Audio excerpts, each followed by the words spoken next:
Detik-detik ibu mertua tersungkur setelah bukti diputar di depan polisi, membongkar semua kegelapan ibu mertua.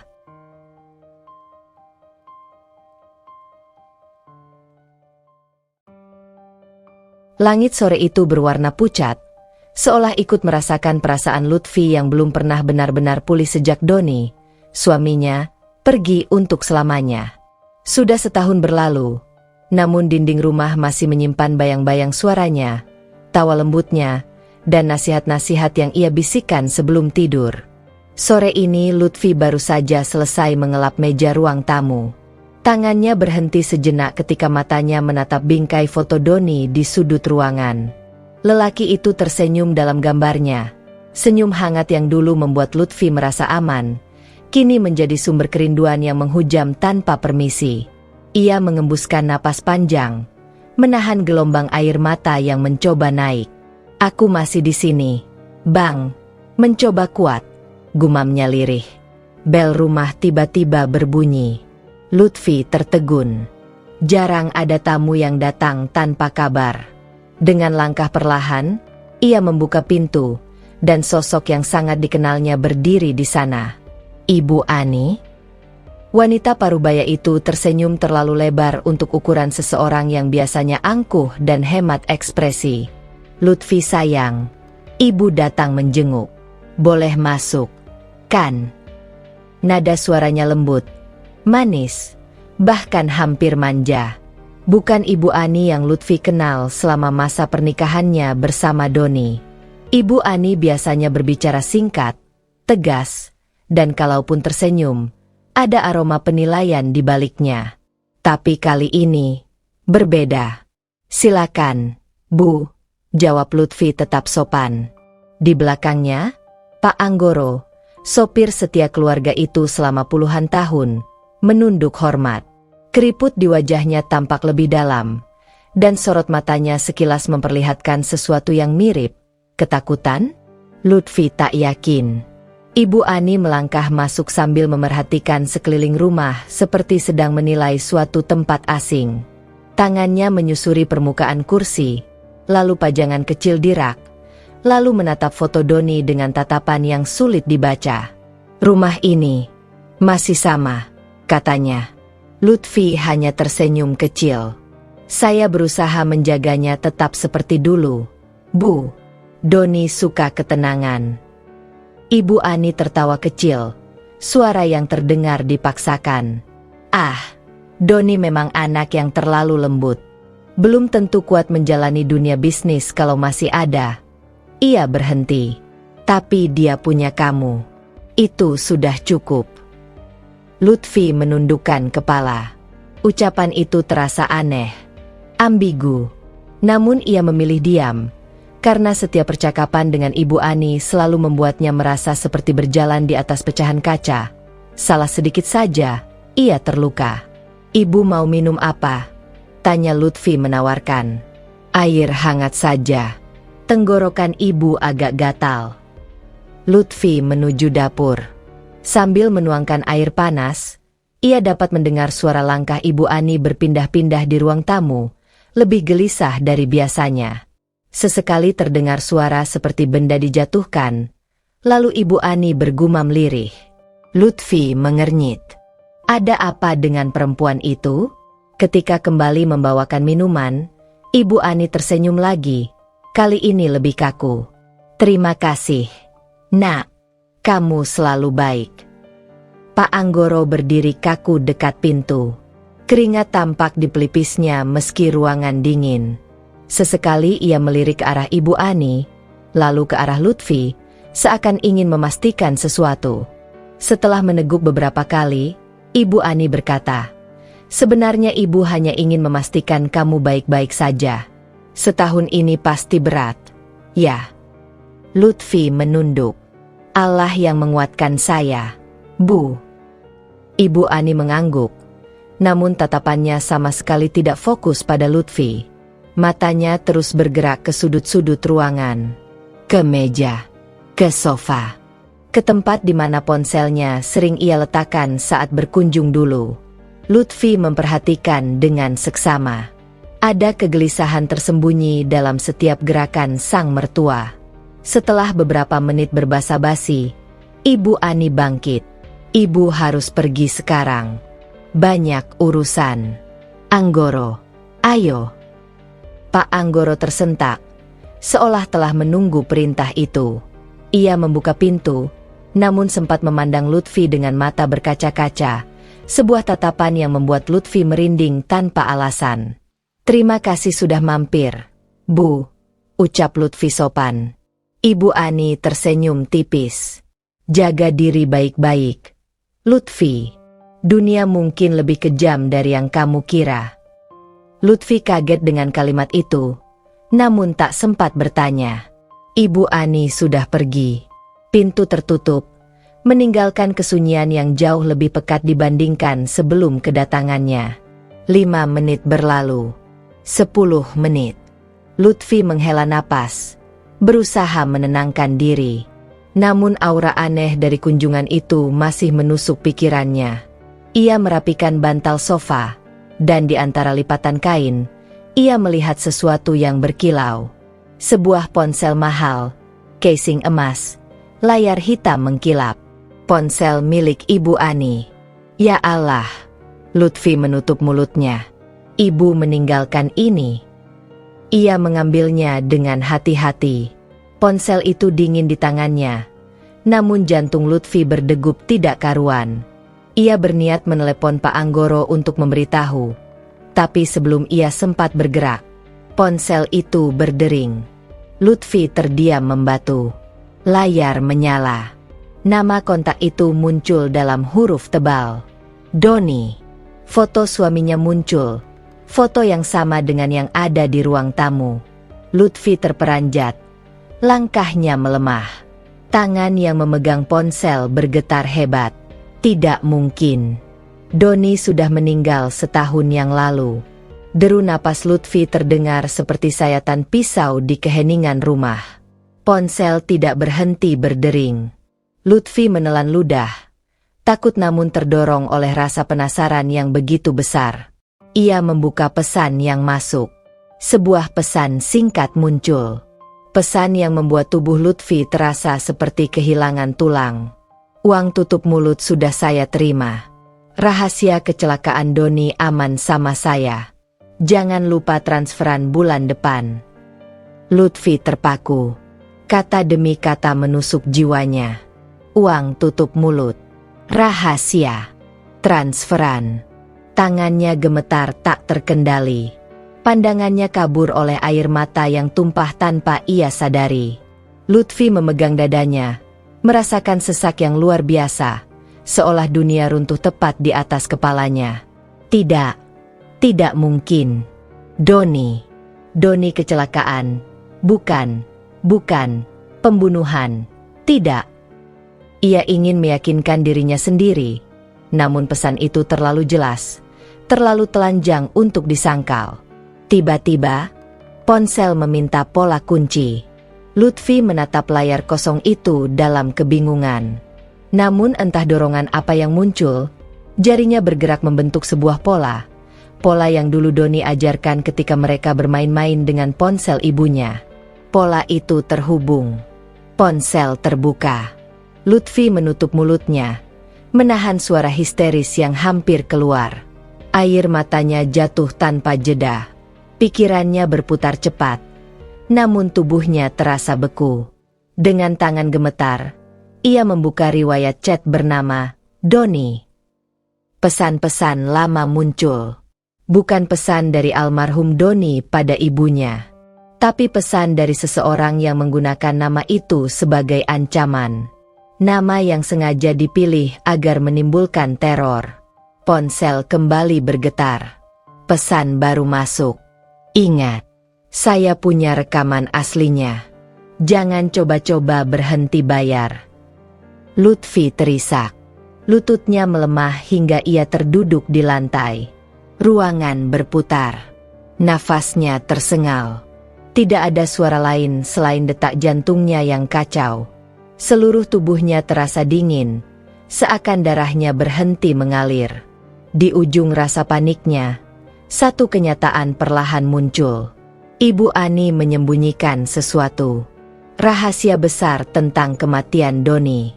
Rahasia yang bisa menghancurkan seluruh hidupnya. Dan Lutfi telah membuka pintu ke kebenaran itu. Pintu yang tak akan pernah bisa ia tutup lagi. Malah menjelma menjadi sesuatu yang mencekik. Hening, tetapi bukan hening yang menenangkan. Hening yang membuat suara detak jam terdengar seperti palu yang menghantam dada Lutfi. Ia masih duduk di lantai ruang tamu, memegang ponsel milik Ibu Ani dengan tangan bergetar. Pesan terakhir yang ia baca masih menggantung dalam pikirannya seperti asap beracun. Saya punya rekaman aslinya. Jangan coba-coba berhenti bayar. Siapa orang ini? Apa yang sebenarnya terjadi pada Doni? Dan mengapa Ibu Ani membayar seseorang menggunakan nama Doni sebagai ancaman? Lutfi menatap layar ponsel.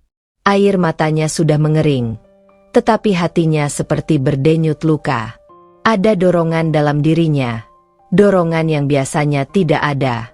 Dorongan untuk melihat, untuk mengetahui, untuk menyingkap lapisan gelap yang selama ini membungkus kematian suaminya.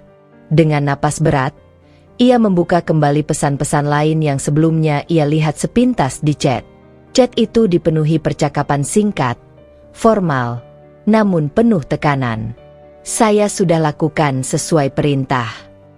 Jangan sampai ada yang tahu. Transferan bulan depan jangan telat. Semua dari nomor yang terdaftar sebagai Doni. Namun Lutfi tahu itu bukan Doni. Ia tahu suaminya tidak pernah berbicara seperti itu.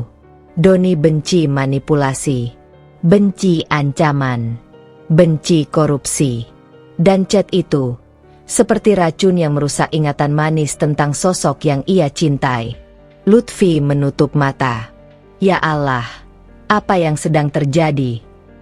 Ia membuka percakapan lain di ponsel itu. Ada satu nama yang muncul berulang kali dalam beberapa chat pribadi. Tasha. Nama yang tak asing sepenuhnya. Jika ingatannya benar, Tasha adalah perempuan yang pernah disebut Doni. Sekilas, tanpa detail, dalam sebuah percakapan lama. Doni hanya mengatakan bahwa ia sedang bekerja sama dengan seseorang bernama Tasha dalam proyek pesisir. Ketika itu Lutfi tidak bertanya banyak, karena ia percaya sepenuhnya pada Doni.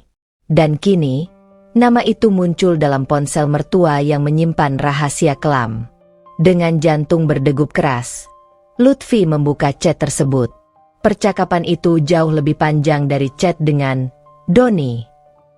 Lutfi menggulirnya perlahan. Ibu Ani, kamu tidak punya hak atas proyek itu. Tasha, saya punya bukti. Doni adil. Kamu tidak. Ibu Ani, kita selesaikan baik-baik. Tasha, baik-baik? Kamu membunuh anakmu sendiri. Ibu Ani, jangan sembarang bicara. Tasha, buktinya ada di saya. Ibu Ani, apa maumu? Tasha, hak saya kembali. Lutfi menutup mulutnya. Tubuhnya membeku. Membunuh anakmu sendiri. Kata-kata itu seperti petir yang menghancurkan langit di atas kepalanya. Ia kembali menggulir obrolan. Ada bukti transfer. Ada screenshot rekening. Ada ancaman halus dari Tasha. Ada permintaan maaf palsu dari Ibu Ani. Ada seruan, Doni jangan sampai tahu. Dan obrolan itu, tanpa diduga, terakhir kali berlangsung sehari sebelum kecelakaan Doni. Dunia Lutfi runtuh sekali lagi. Air matanya tumpah. Ia memeluk ponsel itu erat-erat, seolah benda itu satu-satunya petunjuk kehidupan Doni yang masih tersisa. Setelah beberapa saat, ia menarik napas. Kali ini lebih panjang, lebih berat. Tetapi ada keberanian samar yang muncul di dalam dirinya. Api kecil yang menuntut kebenaran. Tangan Lutfi bergerak membuka fitur kontak, mencari nomor Tasha. Ia menemukan satu pesan yang belum terbuka. Masuk seminggu lalu. Aku sudah capek nego. Hari ini terakhir. Tangan Lutfi gemetar. Ia tidak mengenal Tasya. Ia tidak tahu apakah perempuan itu bahaya atau justru kunci kebenaran. Tapi ia tahu satu hal. Diam bukan pilihan lagi. Dengan napas tercekat, ia mulai mengetik sebagai Ibu Ani. Kita ketemu besok. Aku punya sesuatu yang mungkin membuatmu diam. Ia menatap pesan itu lama sebelum menekan kirim. Ponsel tetap sunyi selama beberapa detik yang terasa seperti satu abad. Hingga akhirnya, tring. Balasan masuk. Lobi Grand Mutiara. Jam 3 sore. Jangan terlambat. Kalimatnya pendek, tegas, nyaris seperti perintah. Lutfi berdiri, tubuhnya goyah. Ia meletakkan ponsel di meja, lalu berjalan perlahan menuju kamar mandi. Ia memercikan air ke wajahnya, menatap pantulan dirinya di cermin. Raut di cermin bukan lagi Lutfi yang lembut dan pasrah seperti dulu. Ada kepedihan, namun juga ada sesuatu yang lain, ketegasan yang tumbuh dari rasa kehilangan. Ini untuk kamu, Bang. Bisiknya. Jika benar ada kebohongan yang merenggut hidupmu, aku akan menemukannya. Pagi akhirnya datang. Meski terasa seperti datang terlalu cepat, Lutfi terbangun dengan kepala berat dan mata sembab. Ia hanya tidur beberapa jam setelah malam penuh tangis dan kebingungan. Namun ia tetap bangkit. Ia harus kuat. Ia mandi, berdandan sederhana, mengenakan gamis hitam dan jilbab abu-abu yang dulu pernah Doni bilang membuatnya terlihat paling tenang di antara hiruk-pikuk dunia. Kata-kata itu kini terasa pahit, tetapi memberinya kekuatan. Ia menyeduh teh. Namun ketika cangkir diangkat, tangannya bergetar. Ia menutup mata, menarik napas panjang, menstabilkan diri. Ya Allah, beri aku petunjuk. Pukul 2 siang, ia berangkat. Perjalanan ke hotel terasa panjang dan sunyi. Ia tidak memutar radio, tidak menelepon siapapun.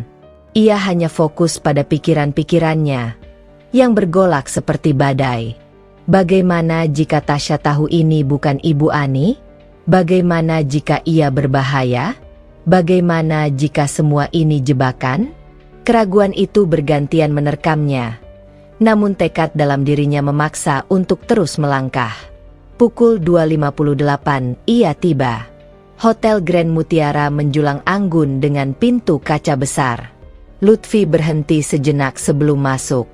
Jantungnya mengetuk dadanya seperti ingin melarikan diri lebih dulu. Namun ia melangkah juga. Lobi hotel begitu tenang. Aromanya wangi mahal. Sofa-sofanya rapi. Lampu gantungnya memantulkan cahaya hangat. Lutfi melangkah perlahan dan mengambil tempat duduk di sudut. Tangannya menggenggam tas erat. Di dalamnya, ponsel Ibu Ani. Detik berlalu. Menit berjalan. Pukul 3:02. Seorang perempuan dengan pakaian kerja stylish melangkah memasuki lobi. Rambutnya hitam pekat, terikat rapi.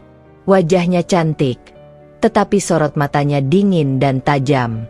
Tasya. Ia tidak melihat ponsel. Ia tidak tampak gugup. Langkahnya mantap, seperti seseorang yang sangat yakin akan dirinya. Matanya langsung tertuju pada Lutfi. Ia mendekat, berhenti tepat di depan Lutfi. Wajahnya menegang sesaat sebelum ia berucap, "Jadi, kamu bukan Ani?" Lutfi terbelalak. "Ah, apa maksud?" "Jangan berbohong." Tasya duduk perlahan tanpa undangan. Ani tidak punya keberanian datang sendiri. Dia juga tidak pernah memakai parfum selembut itu. Dan dia tidak akan pernah bilang, "Jangan terlambat." Itu bukan bahasanya. Lutfi terdiam. Jantungnya turun ke perut. "Jadi," Tasya menyilangkan kaki, menatap Lutfi dalam-dalam. "Siapa kamu?" "Nama saya Lutfi," jawabnya pelan. "Saya, istri Doni." Perubahan terjadi seketika. Sorot mata Tasya melembut. Sedikit saja, namun cukup untuk menunjukkan bahwa ia mengenal nama itu jauh lebih dalam dari dugaan Lutfi. Oh, gumam Tasya lirih. Jadi akhirnya, kamu juga tahu. Tahu? Apa? Suara Lutfi pecah. Tasya menatapnya dalam-dalam. Kematian Doni bukan kecelakaan. Lutfi menahan napas. Tasya melanjutkan, lebih pelan, lebih gelap. Ibu Ani membunuh Doni. Lutfi tertegun. Tubuhnya seperti kehilangan berat. Ototnya melemas. Namun Tasya tidak berhenti. Doni menemukan korupsi ibunya. Banyak, besar, sistematis. Dia ingin melaporkan. Ani panik. Ia memilih pilihan tercepat dan paling kejam. Lutfi memejamkan mata. Tubuhnya bergetar. Tidak mungkin. Tasya mendorong sebuah flash drive kecil ke meja. Ada rekaman CCTV dari bengkel malam sebelum Doni kecelakaan. Itu bukti bahwa mobilnya disabotase. Lutfi menatap benda itu seperti menatap api yang bisa membakar seluruh hidupnya. Kenapa? Kamu beri ini ke saya? Tasya mengangkat alis. Karena aku bukan musuhmu. Aku hanya ingin hakku yang direbut Ani. Tapi kamu korban terbesar. Lutfi menunduk. Air matanya jatuh diam-diam. Tasya berdiri sambil berkata perlahan. Mulai hari ini, Lutfi, kamu sudah masuk ke dunia yang Ani sembunyikan.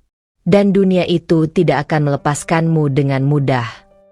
Ia melangkah pergi. Lutfi menggenggam flash drive itu erat-erat. Hari ini, ia mendapatkan jawaban. Tapi bersamaan dengan itu, ia membuka pintu menuju badai yang lebih besar. Langkah Lutfi terasa berat ketika ia keluar dari hotel. Seolah lantai marmer yang dipijaknya berubah menjadi lumpur yang menahan setiap gerakan. Suara Tasya masih menggema di telinganya. Dingin, tajam, namun tidak bohong. Tidak ada getaran dusta dalam setiap kata yang perempuan itu ucapkan. Kematian Doni bukan kecelakaan. Ibu Ani membunuh Doni. Ia menarik napas panjang, tapi udara yang masuk begitu sempit seperti disaring jarum. Bulu kuduknya masih berdiri, tubuhnya masih bergetar. Dunia menjadi kabur sesaat. Ia memegangi tasnya erat-erat, memastikan flash drive kecil itu tetap aman berada di dalam. Benda kecil yang bisa menggulingkan seluruh hidup seseorang. Atau menyelamatkan hidup seseorang. Ia belum tahu yang mana. Di dalam mobil, Lutfi duduk lama sebelum menyalakan mesin. Jemarinya menyentuh setir, namun tidak memegangnya. Mereka justru menggigil. Tak ada suara selain denyut jantungnya yang berdetak cepat. Terlalu cepat. Doni, lelaki yang selalu melindunginya. Lelaki yang tidak pernah sekalipun meninggikan suara. Lelaki yang memberinya setahun penuh cinta sebelum malaikat maut mengambilnya. Bang! Lutfi berbisik. Suaranya pecah. Kalau ini semua benar, Ibu Ani, bagaimana bisa? Ia memejamkan mata, mencoba mengurai rasa sakit yang tak pernah ia bayangkan sebelumnya. Kematian Doni sudah cukup mematahkan hidupnya. Sekarang, mengetahui bahwa itu hasil sabotase, itu memporak-porandakan seluruh dirinya. Mesin mobil akhirnya dinyalakan. Lutfi menyetir perlahan, berusaha fokus di tengah pikiran yang berloncatan tak terarah. Perjalanan pulang tidak ia ingat betul, hanya samar-samar lampu kota dan suara klakson dari jauh. Saat tiba di rumah, ia menutup pintu dengan hati-hati, seolah takut mengusik sesuatu yang rapuh. Ruang tamu yang tadi pagi terasa membisu kini tampak lebih gelap dari biasanya, seperti menyimpan rahasia yang ikut mengawasinya. Ia duduk di sofa pelan-pelan, menatap meja tempat ponsel Ibu Ani sebelumnya tergeletak. Malam ini ia harus melihat bukti itu, apapun yang terjadi.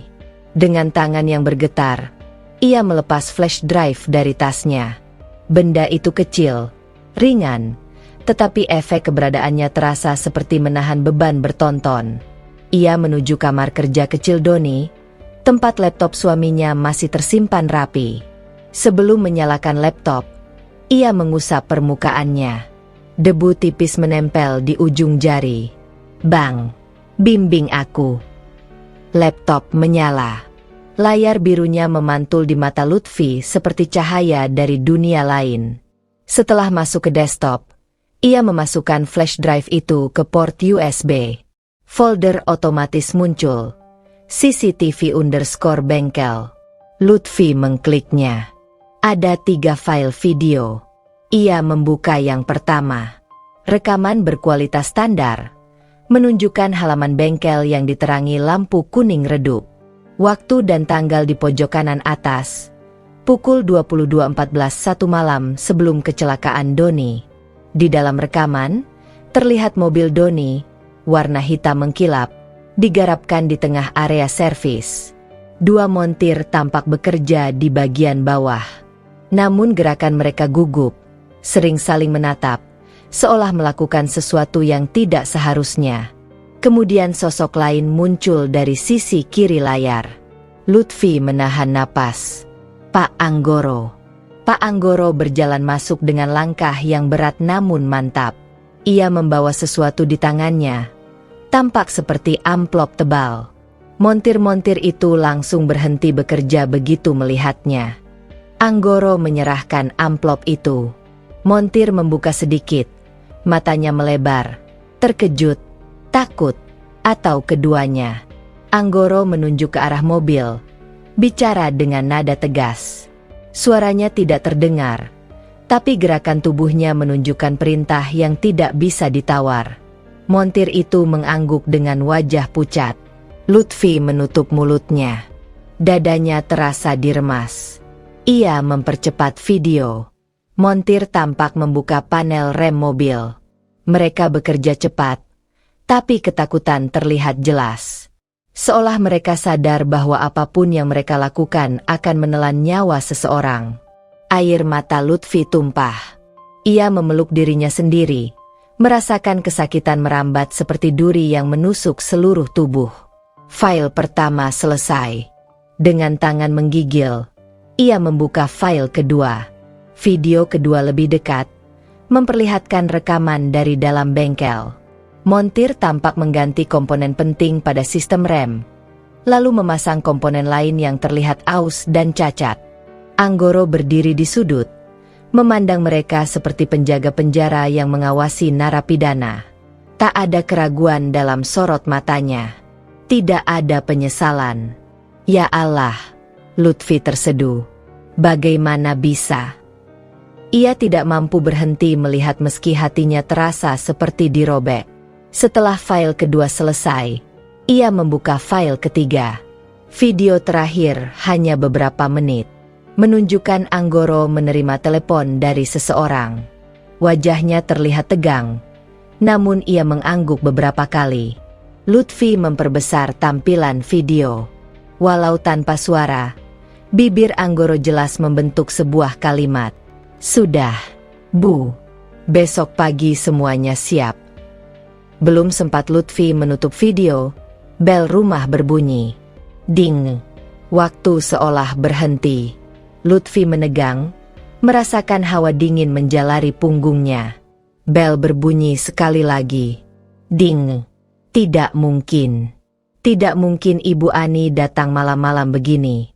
Ia menutup laptop buru-buru, mencabut flash drive, dan menyimpannya ke dalam saku gamis.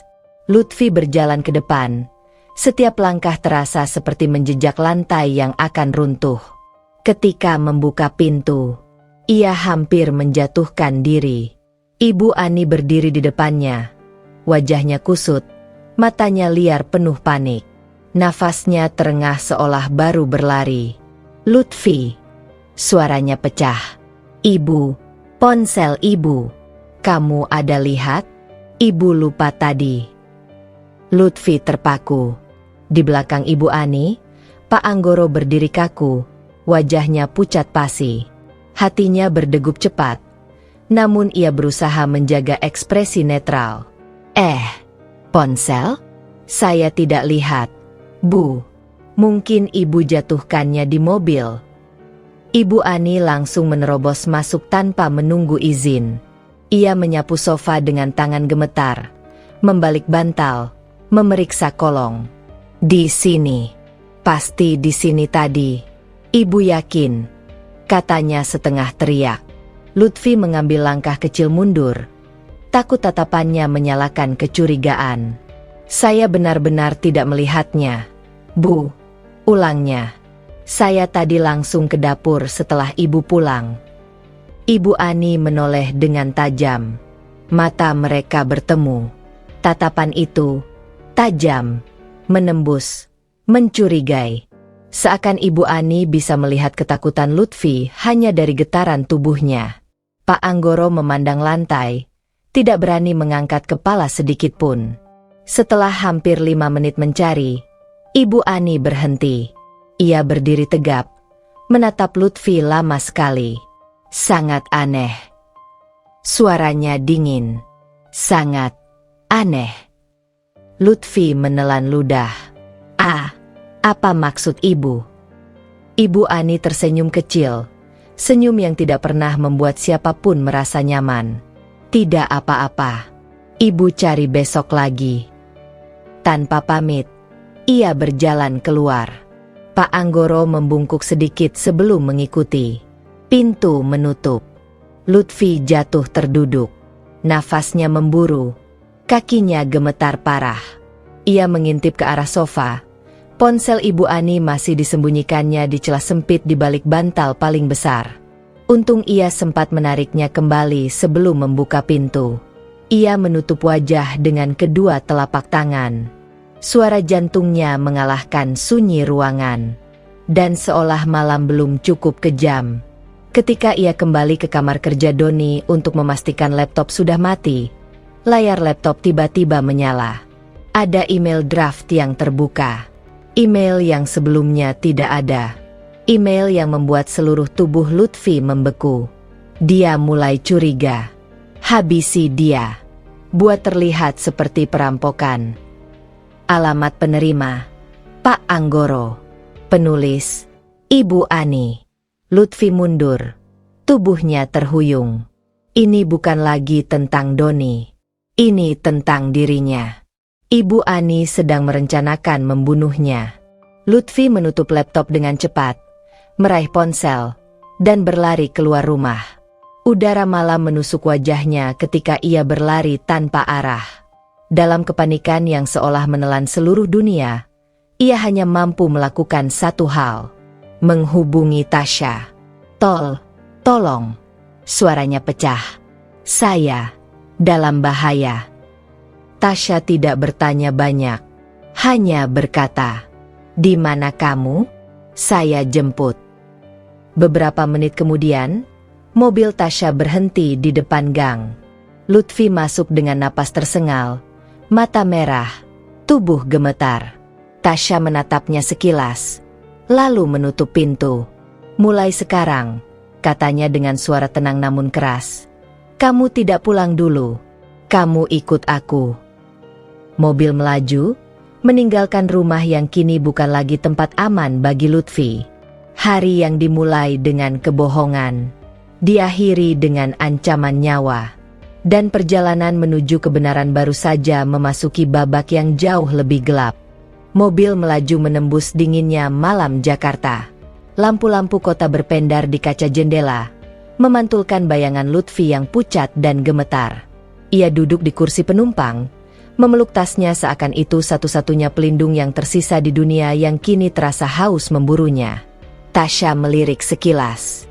"Kamu aman sekarang." Kalimat itu sederhana, namun justru membuat tangis Lutfi hampir pecah. Aman. Kata yang terasa asing baginya dalam beberapa jam terakhir.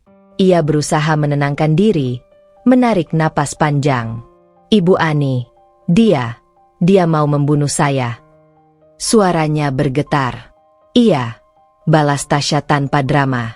Itu bukan hal baru baginya. Kalau dia sudah merasa terancam, siapapun bisa jadi target. Lutfi memejamkan mata. Ada rasa mual di perutnya, Seperti dunia sedang berputar terlalu cepat. Kenapa dia begitu tega? Tasya tidak langsung menjawab. Ia menyetir keluar tol menuju area apartemen mewah yang tampak seperti benteng keamanan. Barikade, kamera, satpam. Semua berbeda jauh dari lingkungan rumah Lutfi yang sederhana. Ketika mobil berhenti di basement, Tasya menoleh. Karena bagi Ani, yang terpenting bukan keluarga, bukan moral, tapi kelangsungan kekuasaannya. Lutfi tidak menanggapi. Ia masih memikirkan email yang terbuka di laptop Doni. Kata-kata itu menusuk jantungnya seperti belati. Habisi dia. Buat terlihat seperti perampokan. Tasya membimbing Lutfi keluar mobil. Apartemen itu sunyi. Lorongnya bersih dan dingin. Lift membawa mereka ke lantai 33. Tempat unit penthouse milik Tasya berada. Begitu pintu terbuka, Lutfi menghirup aroma wangi lembut, campuran vanila dan kayu manis. Ruangan luas itu tertata rapi, minimalis, modern, namun tidak terasa hangat. Semuanya simetris, teratur, seperti pemiliknya. Masuk. Kunci pintu, kata Tasya. Lutfi melangkah masuk dan mengunci pintu seperti yang diminta. Suasana di dalam apartemen membuatnya sedikit tenang. Tidak ada suara, tidak ada ancaman, tidak ada bayangan Ibu Ani yang bisa tiba-tiba muncul mengetuk pintu. Kamu duduk dulu, Tasya menunjuk sofa. Minum dulu. Ia memberikan segelas air putih. Lutfi meminumnya perlahan. Tenggorokannya kering seperti baru berjalan di padang pasir. Sekarang ceritakan semuanya, ujar Tasya, duduk di hadapannya dengan postur tegap. Jangan sisakan satu detail pun. Lutfi menarik napas panjang, mengusap wajahnya yang panas. Lalu ia bercerita tentang email maut itu, tentang Ibu Ani yang datang tiba-tiba, tentang ponsel yang ia sembunyikan di sofa, tentang tatapan mencurigakan, napas terburu-buru, dan kalimat-kalimat yang terasa seperti ancaman terselubung, tentang rencana perampokan palsu yang ternyata ditujukan untuk menghabisi dirinya. Tasya mendengarkan dengan tenang. Tidak ada keterkejutan yang berlebihan. Tidak ada empati yang sentimental. Hanya fokus. Berarti Ani sudah curiga, simpul Tasya. Lutfi meremas kain gamisnya. Apa yang harus saya lakukan sekarang? Tasya berdiri. Kita periksa dulu ponsel itu. Ia mengambil laptop khusus dan kabel transfer data.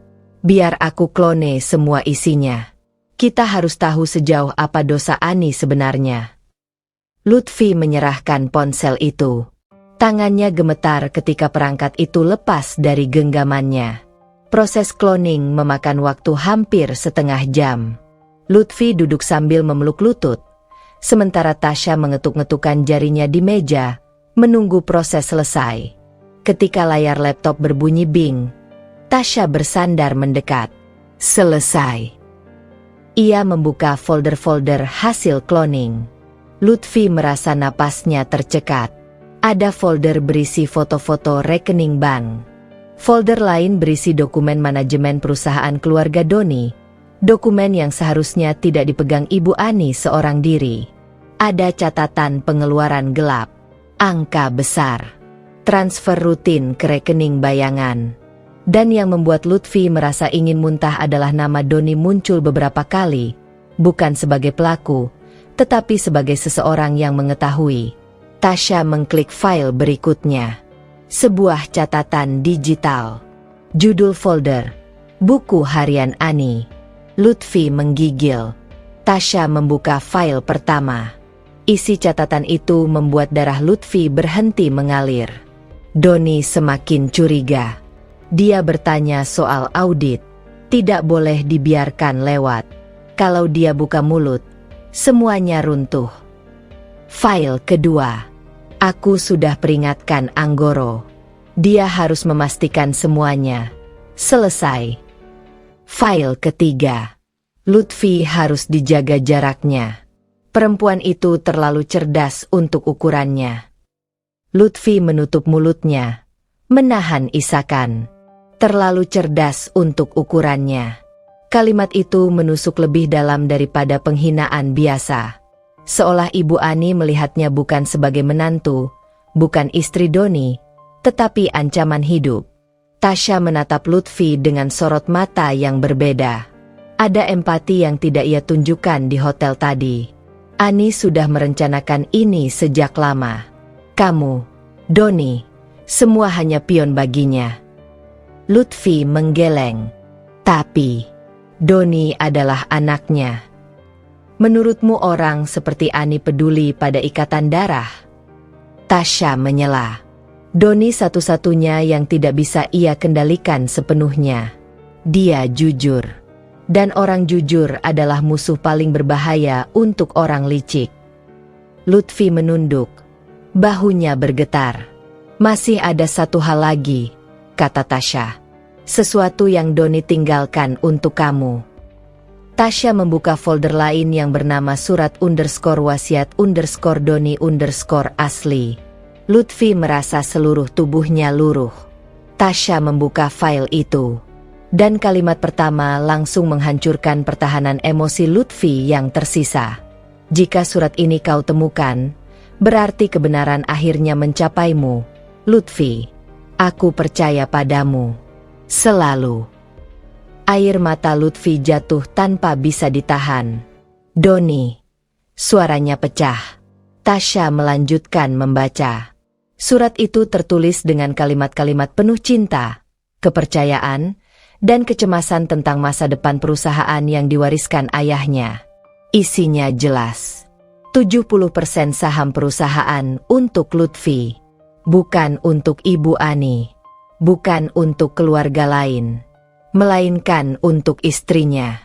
Tasya menutup file itu dengan pelan, memberi waktu bagi Lutfi untuk menelan kebenaran yang baru mengguncang dunia batinnya.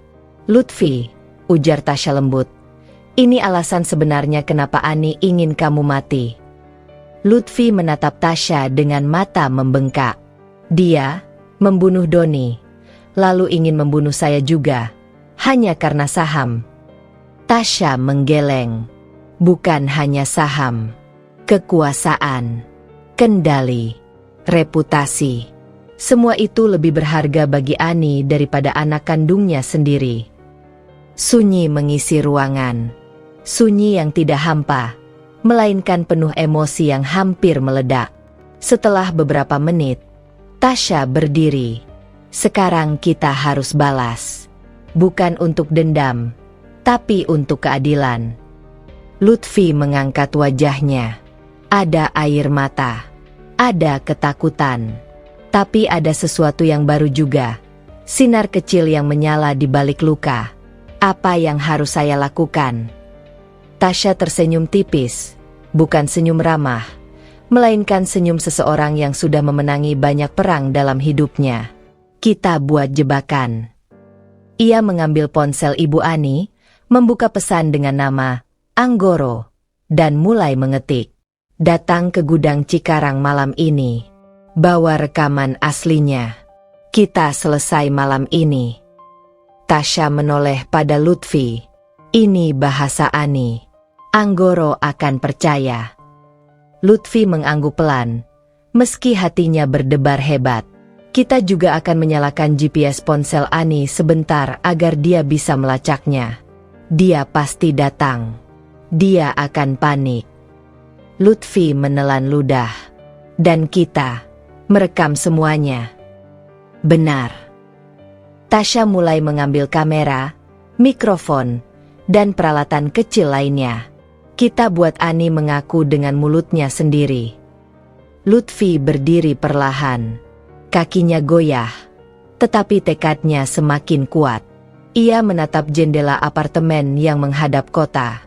Doni pernah berkata, kebenaran kadang menyakitkan, tapi lebih baik luka karena kebenaran, daripada hidup dalam kebohongan yang halus. Malam ini, Lutfi memilih luka itu. Baik, katanya pelan. Saya ikut. Tasya menepuk bahunya. Bagus. Kita berangkat jam 9. Bersiaplah. Malam ini akan panjang. Lutfi mengangguk. Dalam dirinya ada ketakutan yang belum pernah ia rasakan sebelumnya. Namun di balik itu, ada keberanian yang perlahan tumbuh, seperti bunga yang nekat mekar di tanah paling gelap. Hujan tipis mulai turun ketika Lutfi dan Tasya meninggalkan apartemen. Udara malam terasa dingin, menusuk tulang, tetapi Lutfi tidak merasakan apa-apa selain gema ketakutan yang masih tertinggal setelah membaca email maut itu. Mobil hitam milik Tasya melaju ke jalan raya. Lampu-lampu kota memantul di kaca depan seperti cahaya-cahaya asing yang mengintai dari kegelapan. Lutfi duduk sambil memegang flash drive Doni, memeluknya seperti memeluk sisa terakhir keberanian yang ia miliki. "Kamu harus tenang," kata Tasya sambil fokus pada jalan. "Mulai sekarang, apapun yang terjadi, jangan panik." Lutfi mengangguk, meski napasnya belum stabil. Saya tidak pernah membayangkan sampai sejauh ini." "Tidak ada yang membayangkan," balas Tasya, "termasuk Doni." Lutfi memejamkan mata ketika namanya disebut. Membayangkan wajah suaminya, senyum tenang, tatapannya yang penuh kasih, suara lembutnya. Semua itu terasa begitu nyata, begitu dekat. Tapi sosok itu telah tiada, dan yang tersisa hanya luka yang semakin dalam. "Apa Doni pernah cerita sesuatu ke kamu?" tanya Tasya tiba-tiba. "Tentang perusahaan? Tentang ibunya?" "Tidak banyak," jawab Lutfi lirih. "Doni hanya bilang dia sedang mengurus proyek besar. Dan dia pernah bilang ada hal yang kurang beres di internal keluarga. Tapi saya tidak pernah menekannya.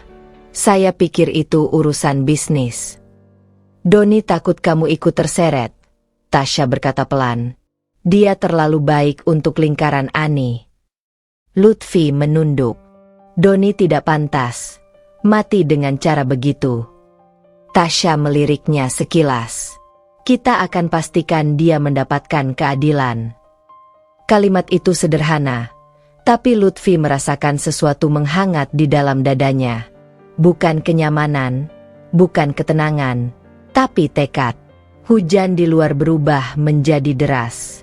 Wiper mobil menggesek kaca dengan ritme teratur, memecah suara malam yang dingin. Tasya menurunkan kecepatan. "Kamu tahu," ujar Tasya, "Ani tidak pernah benar-benar menganggap Doni sebagai penerus.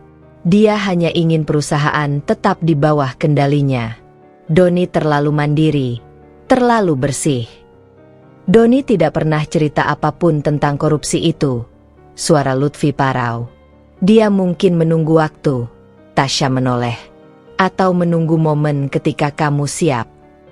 Kata-kata itu membuat Lutfi tercekat. "Apa maksudmu?" Tasya menghela napas panjang, seolah menimbang sesuatu. Lalu ia berkata, "Doni sangat mencintaimu. Dia tahu apapun yang dia lakukan akan berdampak ke kamu. Dan Doni tidak ingin kamu menjadi target Ani." Lutfi menggigit bibir. Air matanya hampir jatuh. Tapi ia menahan. "Saya tidak sangka bahwa semua ini ternyata tentang saya juga. Karena kamu adalah kunci warisan Doni. Kamu adalah satu-satunya hal yang Ani tidak bisa kendalikan." Lutfi memandang keluar jendela. Air hujan menetes di kaca, membentuk garis-garis yang memantulkan lampu jalanan. Ia merasa seperti sedang menyaksikan hidupnya sendiri, hancur perlahan, mengalir ke bawah tanpa bisa dicegah. Setelah 20 menit perjalanan, mereka sampai di gedung apartemen Tasya kembali. Tasya memarkir mobil di basement, lalu memeriksa sekeliling untuk memastikan tidak ada yang mengikuti. "Ani punya kontak di mana-mana," katanya. "Tapi dia tidak tahu kamu bersama siapa sekarang." "Kamu tidak takut dia melacakmu?" tanya Lutfi. Tasya tersenyum miring. "Ani tahu saya keras kepala. Terlalu merepotkan untuk dikejar. Lagi pula, saya punya sesuatu yang dia tidak punya." "Apa itu?" "Keberanian untuk melawannya." Lutfi menatap perempuan itu lama. Ada kekuatan dalam suara Tasya, bukan kekuatan yang keras dan membara, tapi kekuatan yang dingin, tajam, dan stabil, seperti pedang yang disimpan lama namun tidak pernah tumpul. Mereka kembali masuk ke apartemen. Tasya segera membuka laptop, mengunduh rekaman CCTV dari flash drive Lutfi dan menyalinnya ke perangkat penyimpanan aman. Kita harus pastikan semua bukti disimpan di beberapa tempat. Kalau Ani curiga, dia akan berusaha menghapus semuanya. Lutfi mengangguk. Saya masih tidak percaya bahwa ponsel itu begitu banyak rahasianya. Itu senjata paling mematikan Ani, sekaligus kelemahannya, kata Tasya. Orang seperti dia selalu menyimpan bukti atas dosa-dosanya untuk mengendalikan orang lain. Tapi dia lupa, bukti itu juga bisa menjatuhkannya. Lutfi duduk pelan. Rasa letih mulai menyergap tubuhnya. Ketakutan, marah, sedih, bingung, semua bercampur menjadi satu. Tasya memperhatikannya sejenak sebelum berkata, "Kamu perlu makan sesuatu." "Kamu tidak perlu repot." Lutfi cepat menolak. "Kamu harus kuat kalau mau lanjut sampai akhir." Tasya berdiri dan menuju dapur. "Aku tidak mau kamu pingsan nanti di tengah rencana." Lutfi tersenyum samar. "Kamu terdengar seperti Doni." Tasya berhenti sejenak. "Saya menghormati Doni. Dia satu-satunya orang dari keluarga itu yang tidak menjual moralnya." Makanan sederhana, sup ayam dan roti, tersaji di meja. Lutfi makan perlahan. Tubuhnya memang butuh nutrisi, meski hatinya masih terasa kosong. Setelah makan, Tasya duduk kembali di hadapannya. "Sekarang, kita bahas rencana." Lutfi mengangguk, siap mendengarkan. "Kita sudah kirim pesan ke Anggoro. Dia pasti panik. Dia akan datang ke gudang Cikarang malam ini. Dan dia pasti bawa rekaman lain, rekaman suara Ani." Lutfi membelalak. "Ani merekam dirinya sendiri?" Tasya tersenyum tipis. "Tidak sengaja. Ani sering memerintahkan sesuatu lewat voice note. Anggoro tentu menyimpan salinannya sebagai jaminan.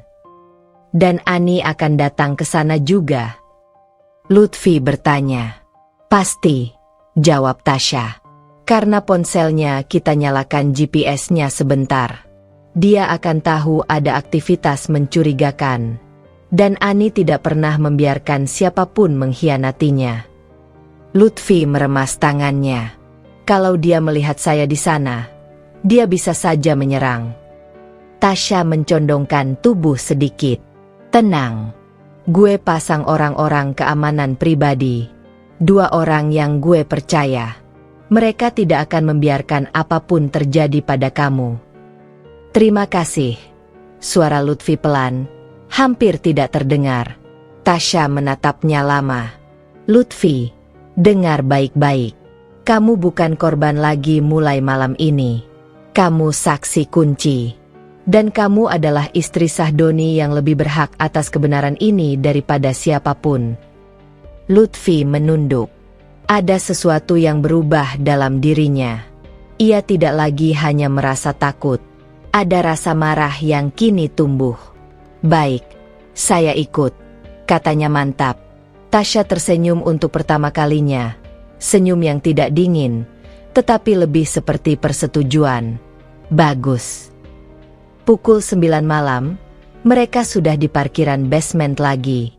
Tasya memeriksa perlengkapan. Kamera kecil, mikrofon sensitif, perangkat perekam otomatis, dan 2 pria keamanan yang akan menjaga dari jarak tidak mencolok. "Mereka tidak akan muncul kecuali dibutuhkan," kata Tasya. Lutfi mengangguk. Ia mengenakan jaket panjang untuk menyamarkan dirinya. Tasya menyalakan mobil, dan mereka melaju menuju Cikarang. Perjalanan malam itu sepi. Jalanan panjang dan gelap, seolah membawa mereka ke dunia lain. Lutfi melihat bayangannya sendiri di kaca jendela. Wanita yang sama sekali berbeda dari dirinya beberapa hari lalu. Wanita yang terluka, tetapi berdiri. Takut? Tanya Tasya. Ya, Lutfi jujur. Tapi saya lebih takut jika saya tidak melakukan apa-apa. Tasya mengangguk pelan. Itu artinya kamu sudah siap. Lutfi menatap tangan mereka yang sama-sama memegang nyawa Doni dengan cara yang berbeda. Tasya memegang kebenaran, dan Lutfi memegang keberanian. Keduanya menyatu dalam satu tujuan malam ini. Mengungkap kebenaran yang telah dikubur Ani. Lampu jalan terakhir terlewati. Langit malam tampak lebih gelap daripada sebelumnya. Gudang Cikarang sudah terlihat di depan. Disinilah semuanya akan berubah. Angin malam di Cikarang berembus kering dan berat ketika mobil hitam Tasya berhenti tidak jauh dari gudang tua. Bangunannya besar, catnya mengelupas, dan lampu-lampu jalan di sekitarnya telah lama mati, menyisakan hanya cahaya redup dari bulan. Tempat itu tampak seperti saksi bisu bagi dosa-dosa yang menanti untuk terungkap. Tasya mematikan mesin mobil. Dua pria keamanan yang menyertai mereka turun lebih dulu, memastikan area aman. Lutfi duduk diam, menunggu instruksi. Napasnya tersengal, jantungnya berdebar kencang, dan jemari tangannya terasa mati rasa. Tasya menatapnya. Kamu oke? Lutfi menggeleng pelan. Tidak, tapi saya siap. Tasya mengangguk pelan, seolah puas dengan jawaban itu. Bagus. Karena malam ini kita tidak hanya mengungkap kebenaran. Kita merebut kembali apa yang menjadi hak Doni. Kata-kata itu membuat Lutfi mengatur napas. Ada kekuatan baru di hatinya. Kekuatan yang lahir dari luka. Mereka turun dari mobil. Suara sepatu menyentuh tanah berdebu. Udara dingin menggigit kulit. Gudang tua itu berdiri seperti rahang raksasa yang siap menelan apapun yang masuk ke dalamnya. Kita siapkan dulu, kata Tasya sambil membuka ranselnya. Di dalamnya ada kamera kecil, mikrofon sensitif, dan perangkat perekam otomatis. Tasya bergerak cekatan, menunjuk tempat-tempat yang strategis untuk dipasang. Dekat pintu, di sela-sela kayu tua, di rak besi, di tiang penopang. Dua pria keamanan membantu memasang sebagian perangkat. Lutfi memperhatikan semua itu. Betapa terorganisirnya Tasya, betapa tinggi kecerdasan dan ketenangannya. Ia seperti seseorang yang sudah terbiasa menghadapi krisis, dan tahu persis cara mengendalikan situasi. Duduk di sini dulu. Tasya menunjuk kursi tua di sudut. Kita tunggu Anggoro datang. Lutfi duduk. Tangan dan kakinya gemetar. Meski begitu, ia merasa tubuhnya dipaksa tetap tegak oleh sesuatu dalam dirinya. Tekad yang tumbuh semakin kuat setiap kali wajah Doni muncul di pikirannya. Tasya duduk di sampingnya, menyalakan laptop.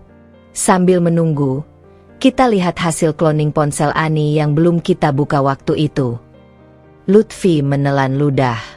Masih ada, selain buku harian dan rekaman transfer itu. Tentu, jawab Tasya. Ani tipe orang yang suka menyimpan sesuatu untuk kontrol. Itu berarti dia juga bisa diseret dengan bukti yang sama. Tasya membuka folder yang tadi belum sempat diperiksa. File underscore tersembunyi. Lutfi menegakkan tubuh. Jantungnya kembali berdetak cepat. Folder itu berisi banyak file PDF, rekaman suara, foto hasil scan dokumen perusahaan, dan satu folder dengan nama yang membuat Lutfi merinding. Wasiat underscore Doni underscore asli. Kita sudah lihat filenya, kata Lutfi kecil. Belum semuanya. Tasya membuka folder itu. Ada 2 file. Surat wasiat Doni final. Video pesan Doni. Lutfi membeku. 6. Video. Suaranya pecah. Tasya memandangnya lembut. Ini kemungkinan Doni merekam sendiri sebelum kecelakaan. Lutfi menutup mulutnya. Air mata sudah terkumpul di pelupuk mata hanya membaca nama file itu. Tapi, Lutfi menahan napas. Kalau Doni rekam sebelum kecelakaan, itu berarti dia sadar nyawanya terancam. Tasya mengangguk pelan. Dan dia ingin kamu tahu. Lutfi menggigit bibir hingga terasa asin. Putar. Tasya mengklik file video itu. Layar laptop menyala, suara statis sebentar. Lalu muncul wajah seorang pria. Doni. Wajah yang Lutfi rindukan selama setahun. Wajah yang mengisi seluruh mimpinya. Wajah yang memancarkan ketenangan dan kebaikan. Seperti selalu. Doni tampak duduk di dalam mobil. Lampu kabin menyala lembut. Senyumnya tipis. Namun matanya tampak serius dan lelah. Assalamualaikum, Vi. Suaranya gemetar, tetapi tetap lembut. Kalau kamu nonton ini, berarti aku tidak ada lagi. Lutfi menutup mulutnya, menahan teriakan. Tubuhnya bergetar hebat. Aku minta maaf, Vi. Doni melanjutkan. Aku tidak bisa melindungi kamu dari ini. Dari ibuku sendiri. Tasya menunduk. Ia tahu kata-kata itu seperti menembak jantung Lutfi dari jarak 1 meter. Aku tahu apa yang ibu lakukan. Aku tahu semua korupsi yang dia tutupi. Aku sudah kumpulkan buktinya. Aku mau lapor polisi. Tapi dia curiga. Dia mulai menekan aku. Doni menatap kamera dengan mata yang penuh duka. Aku takut. Dia akan melibatkan kamu. Suara Lutfi pecah. Bang, ya Allah, Bang. Kamu adalah hal terbaik dalam hidupku, Vi. Doni melanjutkan. Kalau aku tiada, aku ingin kamu melanjutkan hidup tanpa takut. Kamu punya hak atas perusahaan itu. Surat wasiat sudah aku siapkan. Kamu lebih mampu dari yang kamu pikirkan. Air mata Lutfi jatuh seperti hujan. Jangan biarkan ibu mematahkanmu, lanjut Doni. Kamu lebih kuat daripada yang dia pikir. Lutfi memeluk tubuhnya sendiri. Sakit itu tidak tertahankan. Sakit melihat cinta sehidup sematinya meminta maaf atas kematiannya sendiri.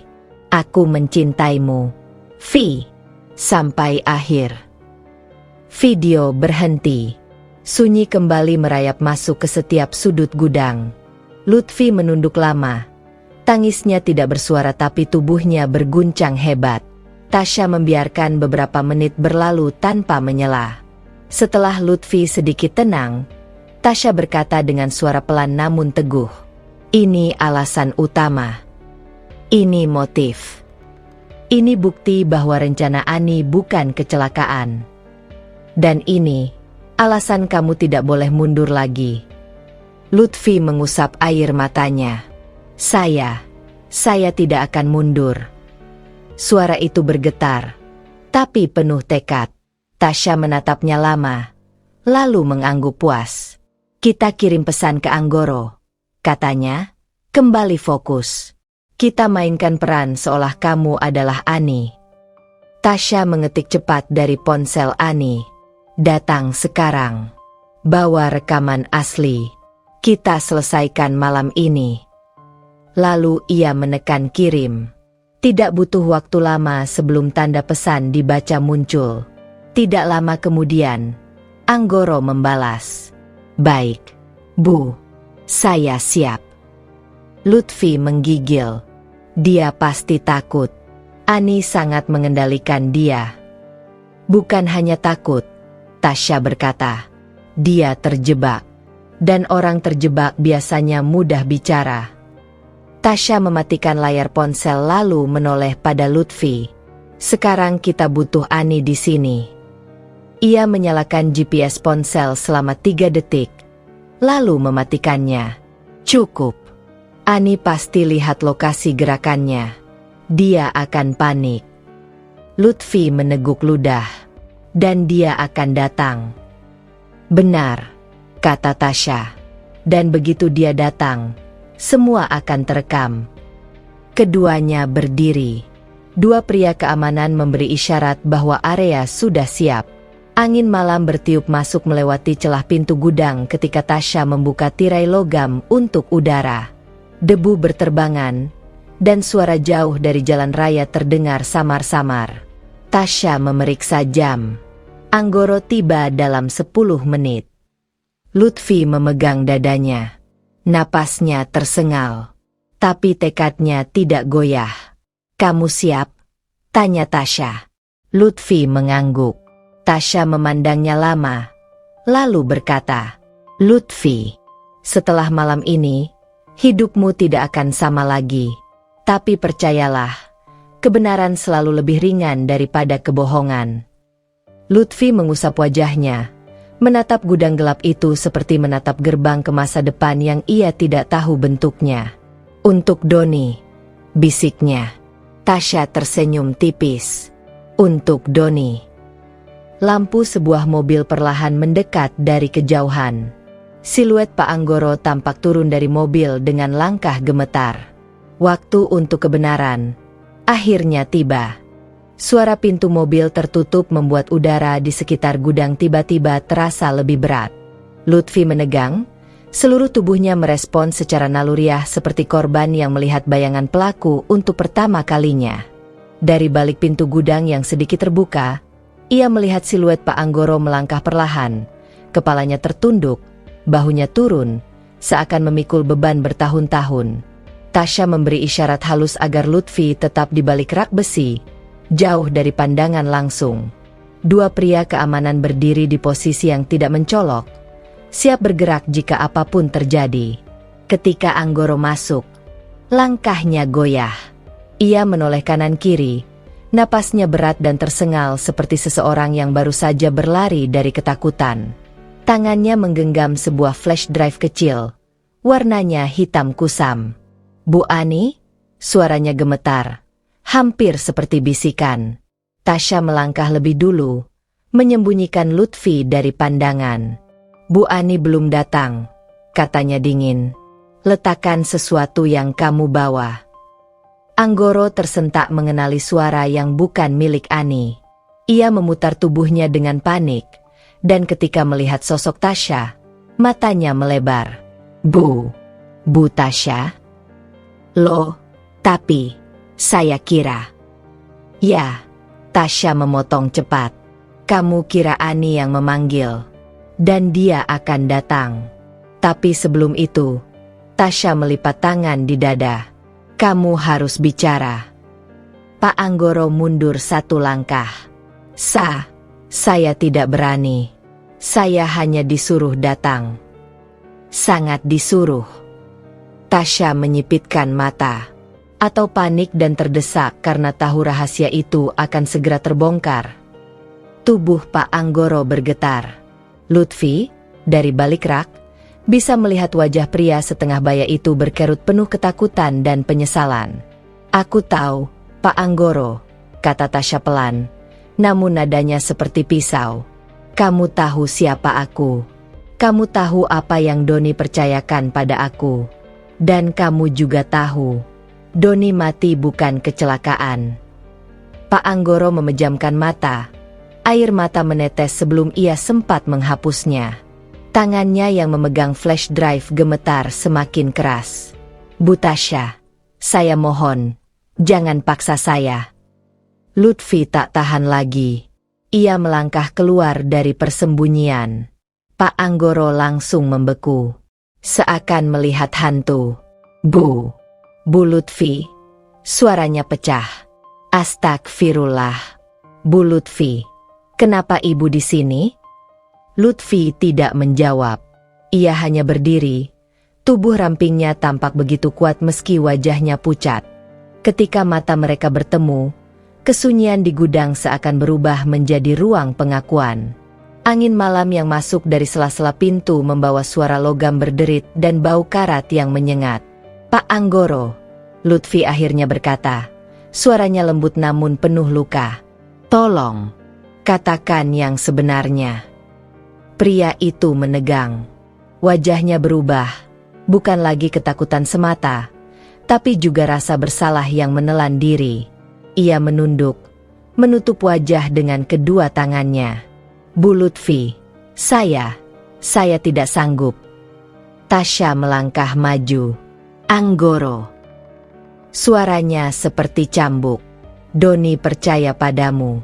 Kamu ada saat dia tumbuh. Kamu ikut merawatnya.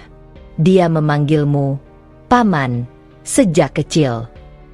Pak Anggoro merosot ke lutut. Lutfi menahan napas. Bu Lutfi. Suara Anggoro pecah setengah menangis. Saya tidak pantas memanggil nama Doni lagi. Saya pembunuh.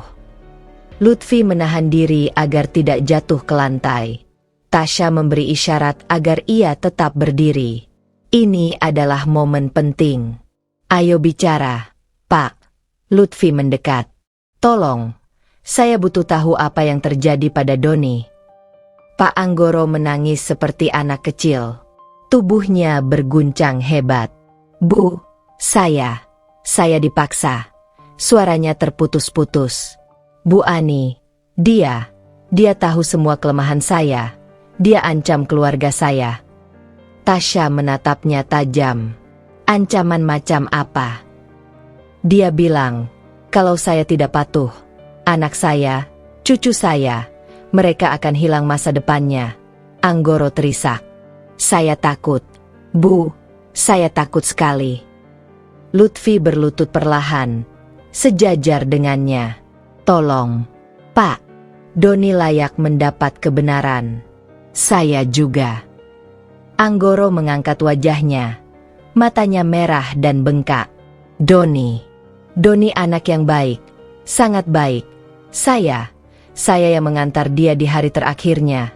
Air matanya jatuh lagi. Doni tidak tahu. Saya sudah merusak rem mobilnya. Lutfi terhuyung. Tasya refleks menahan bahunya agar tidak jatuh. Suara Pak Anggoro bergetar saat ia melanjutkan. Bu Ani kasih saya amplop besar. Lebih besar dari gaji saya setahun. Dia bilang Doni mau berkhianat. Mau hancurin keluarganya. Saya tidak percaya. Bu Lutfi, saya tidak percaya. Tapi Bu Ani ancam saya. Dia bilang, kalau saya menolak, saya yang akan menghilang duluan. Lutfi menutup mulutnya. Rasa mual naik sampai ke tenggorokannya. Saya ke bengkel. Saya suruh montir itu ganti rem dengan yang rusak.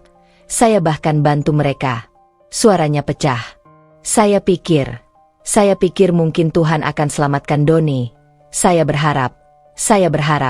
Tapi itu hanya harapan pengecut, Bu. Lutfi merasakan dunia berputar. Setelah Doni meninggal, Anggoro melanjutkan. Bu Ani paksa saya diam. Dia terus transfer uang tiap bulan. Tapi saya tidak pernah bisa tidur tenang. Ia mengangkat flash drive itu. Ini rekaman asli voice note Bu Ani. Perintah langsung dari dia. Saya simpan sebagai jaga-jaga kalau saya juga dibuang. Tasya mengambil flash drive itu, memeriksanya dengan hati-hati. Lutfi menahan napas. Pak, kenapa sekarang baru bicara? Anggoro memandangnya dengan mata penuh luka. Karena saya tidak sanggup lagi. Bu, saya ingat Doni. Waktu dia masih kecil, saya yang ajari dia naik sepeda. Dia bilang, Paman Anggoro orang paling baik sedunia. Dan sekarang, saya malah jadi orang yang merenggut nyawanya. Ia kembali menangis. Tubuhnya ambruk. Maafkan saya, Bu Lutfi. Saya tidak pantas dimaafkan. Saya rela dipenjara, asal ibu tahu kebenarannya. Lutfi ingin marah. Ingin berteriak. Ingin memukul lantai sampai sakitnya hilang.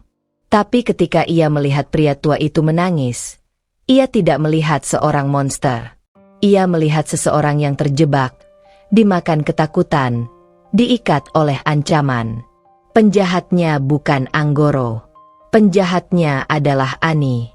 Terima kasih, Lutfi berkata sambil menghapus air matanya. Terima kasih sudah bicara. Pak Anggoro tertegun. Ibu tidak marah. Lutfi tersenyum pahit. Saya marah, tapi tidak pada Bapak. Tasya berdiri, menyusun semuanya dalam pikirannya. Bagus. Pengakuan ini sangat penting. Sekarang tinggal menunggu. Tiba-tiba suara deru mobil terdengar di luar. Lampu putih terang menembus celah pintu gudang. Tasya menegang. Dia datang. Pak Anggoro panik. Bu, Ani datang. Kita harus. Tasya mengangkat tangan. Tenang. Kamu berdiri di sini. Semua rekaman sudah aktif. Jangan kemana-mana. Lutfi berdiri. Wajahnya tegang tapi matanya sudah tidak goyah. Tak lagi sama seperti beberapa malam lalu. Ia telah berubah. Tasya mendekat ke sampingnya dan berbisik. Infonya sudah lengkap. Setelah dia masuk dan bicara, semuanya selesai. Pintu gudang tiba-tiba didobrak dari luar. Cahaya lampu mobil menyinari siluet seorang wanita. Ani. Dengan wajah marah, rambut berantakan, dan tatapan yang tidak lagi menyembunyikan kegilaan. Anggoro. Teriaknya. Di mana kamu? Tasya meremas bahu Lutfi. Ini saatnya. Lutfi menghela napas panjang. Semua yang ia takutkan, semua yang ia sembunyikan, semua yang ia lari darinya, akan berakhir di sini. Pintu gudang terbuka dengan hentakan kasar, membuat debu beterbangan seperti bayangan-bayangan kecil yang melompat ketakutan. Angin malam menerobos masuk, membawa aroma tanah basah dan raungan jauh dari kendaraan di jalan raya. Di ambang pintu, berdirilah Ani. Bukan Ani yang biasa tampil elegan dengan pakaian mahal dan riasan sempurna. Malam ini wajahnya kusut, rambutnya berantakan, dan matanya merah seperti bara yang siap melumat apapun di hadapannya. Anggoro, teriaknya. Suaranya menggema di ruangan kosong itu. Keluar. Sekarang. Pak Anggoro spontan mundur 2 langkah. Wajahnya pucat pasi. Lutfi dapat melihat seluruh tubuh pria tua itu bergetar seperti anak kecil yang tertangkap basah melakukan sesuatu. Tasya, berdiri di sisi kanan Lutfi, langsung bereaksi. Ia memberi kode cepat pada 2 pria keamanan yang bersembunyi di belakang rak. Lalu ia berbisik pelan kepada Lutfi. Tenang. Semua kamera menyala. Lutfi mengangguk, meski jantungnya terasa seperti akan meledak di dada. Pemandangan ini, pertarungan antara kebenaran dan kebusukan yang selama ini tersembunyi, membuat tangannya berkeringat dingin. Ani melangkah masuk, tumit sepatunya menghantam lantai beton, menciptakan suara nyaring yang membuat semua orang menahan napas. Begitu matanya melihat Anggoro, ia langsung mengamuk. Kamu. Ani menunjuk seperti menusuk dengan pisau. Berani-beraninya kamu kesini. Berani-beraninya kamu pergi tanpa izin saya. Bu Ani, maafkan saya. Anggoro gagap. Saya hanya. Diam. Teriakan itu memantul keras di dalam gudang. Ani mendekat cepat. Wajahnya begitu dekat sampai-sampai Anggoro harus memalingkan wajah. Kamu pikir saya tidak tahu apa yang kamu rencanakan? Kamu pikir kamu bisa mengkhianati saya setelah semua yang saya lakukan untukmu? Anggoro tetap diam, bergetar dari ujung rambut sampai ujung kakinya. Tasya maju 1 langkah. Cukup, Bu Ani. Ani membalikkan tubuhnya, kaget sekaligus murka melihat Tasya. Tasya? Suaranya penuh dendam. Kamu lagi.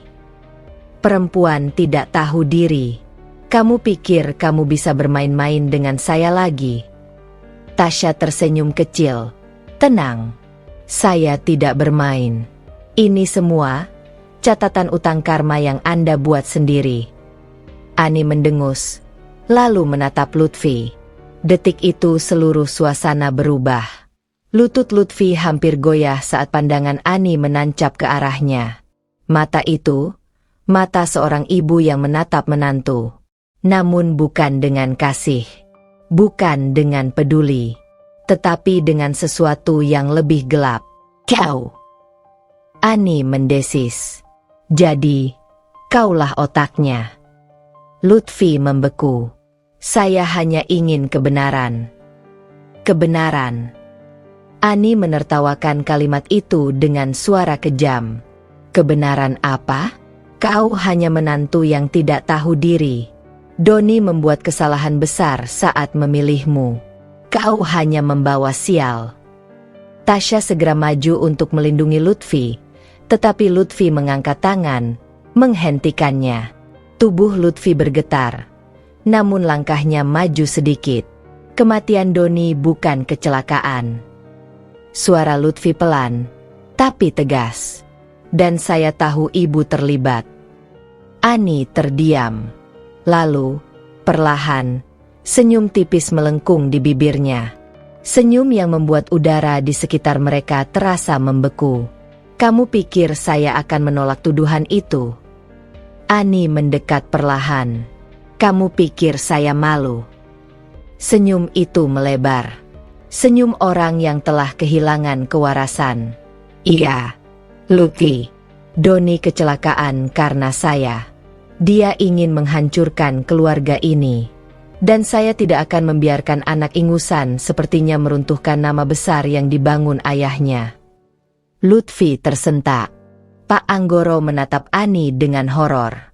Tasya memperhatikan tanpa berkedip. Ani terus berbicara. Suaranya meninggi, penuh amarah yang tidak terkontrol. Doni itu bodoh. Terlalu jujur. Terlalu lemah. Aku sudah susah payah membangun reputasi keluarga. Lalu dia datang dengan ide lapor polisi? Dia pikir apa? Bahwa dunia bisnis itu tempat bermain-main. Suara Ani menggema, namun rekaman audio menelan setiap kata dengan jelas. Kamu tahu apa yang paling membuatku jijik? Ani mendekat lebih dekat ke Lutfi. Doni berubah sejak menikah denganmu. Dia jadi lembek. Tidak lagi mau mengorbankan apapun demi keluarga. Semua karena kamu. Lutfi tersengal. Saya tidak pernah mengubah Doni. Dia tetap orang yang sama. Ani menampar udara seolah mengusir kata-kata Lutfi. Kamu mempengaruhinya untuk menentang saya. Kamu membuatnya merasa dia bisa menjadi pahlawan. Padahal dunia tidak butuh pahlawan. Lutfi, dunia butuh orang kuat. Lutfi menahan air mata. Tasya menatapnya seakan berkata, biarkan dia bicara. Semua ini bukti. Ani mengambil jarak, lalu beralih pada Anggoro. Dan kamu. Ani menjerit. Kau berani datang ke sini membawa bukti-bukti itu? Kau pikir hanya karena aku membayarmu tiap bulan, kau bisa mengancamku? Anggoro jatuh berlutut. Bu, saya mohon, saya tidak kuat lagi menyimpan ini. Kalau begitu kau akan mati malam ini. Ani memekik, melangkah maju. Lutfi spontan mundur, tapi Tasya langsung maju menghadang. Lah, jangan, Bu Ani. Lutfi berbisik takut. Tasya mengangkat tangan, menghentikan Lutfi. Biarkan dia bicara semuanya dulu, ujarnya. Ani menatap Tasya penuh kebencian. Kamu pikir kamu bisa selamat dari aku? Aku bisa menghancurkan hidupmu dengan satu telepon. Silakan. Tasya tersenyum dingin. Tapi semua kamera di sini merekam Anda. Ani membeku. Tasya menatapnya tajam dan mengangguk ke arah dinding. Lampu LED kecil berkedip jelas di beberapa titik. Kami siarkan secara real-time ke cloud penyimpanan. Sekarang Anda tahu apa yang sedang terjadi. Ani menggeram seperti binatang yang terpojok. Pengkhianat. Kalian semua pengkhianat. Ia menatap Lutfi. Rahangnya mengeras. Kau pikir Doni itu malaikat? Dia tidak pernah siap menjadi pemimpin. Aku harus mengambil alih semuanya agar perusahaan tidak hancur. Dengan membunuhnya. Lutfi menjerit. Akhirnya meledak. Ani tersenyum dengan cara yang paling menyakitkan. Lebih baik satu orang mati daripada seluruh keluarga hancur. Lutfi menutup mulut, tersedak oleh kalimat itu. Tasya berbisik ke salah satu penjaga. Sekarang. Penjaga menekan tombol di ponsel. Audio dari rekaman suara Ani yang memerintahkan pembunuhan Doni mulai diputar keras. Suara Ani sendiri terdengar jelas. Pastikan mobilnya tidak bisa berhenti. Tidak ada saksi. Ini kecelakaan. Anggoro. Ingat itu. Ani terhentak. Wajahnya berubah pucat lalu merah padam. Tidak. Ani berteriak. Matikan itu. Matikan. Ia berlari ke arah Tasya, tetapi dua penjaga langsung menahannya. Lepaskan aku. Ani menjerit histeris. Aku ibu Doni. Aku punya hak. Lutfi melangkah maju, menatap Ani yang meronta seperti orang kehilangan kewarasan. Doni punya hak untuk hidup, kata Lutfi dengan suara yang bergetar. Dan ibu mengambilnya. Ani berhenti meronta, menatap Lutfi, dan sesuatu dalam sorot matanya pecah. Benteng kebohongan yang ia bangun selama bertahun-tahun akhirnya runtuh. Kau ambil Doni dari aku. Ani memutuskan kalimat itu dengan tatapan penuh kebencian membara. Sekarang aku ambil hidupmu. Ani tiba-tiba meraih batang besi di dekat kakinya dan mencoba menyerang Lutfi. Lutfi menjerit. Namun detik berikutnya dua pria keamanan Tasya bergerak lebih cepat, menahan Ani dari belakang. Batang besi terjatuh, menghantam lantai dengan suara menggema keras. Ani masih berteriak, masih meronta, masih menyalahkan, masih membenci. Namun tidak ada lagi kekuatan. Hanya amarah yang kehilangan alas berdiri. Tasya mendekat ke Lutfi dan menepuk bahunya. Sudah, Vi. Semua sudah terekam. Semua sudah selesai. Lutfi menutup wajahnya dan menangis. Bukan menangis ketakutan. Bukan menangis lemah. Ia menangis karena beban besar yang selama ini menahan dadanya akhirnya pecah. Lalu, dari kejauhan, sirine polisi terdengar mendekat. Semakin dekat, semakin keras. Tasya menghembuskan napas lega. Itu mereka. 5 menit lagi semuanya berakhir. Ani berhenti berteriak. Rautnya berubah aneh, antara takut dan tidak percaya. Tidak, tidak mungkin. Kalian tidak bisa lakukan ini pada aku. Aku ibu Doni. Lutfi menatapnya untuk terakhir kalinya. Ibu memang ibu kandung Doni. Ia menghapus air matanya. Tapi bukan ibu yang layak ia banggakan. Ani terdiam. Untuk pertama kalinya malam itu, ia tidak punya jawaban. Sirine itu semakin dekat.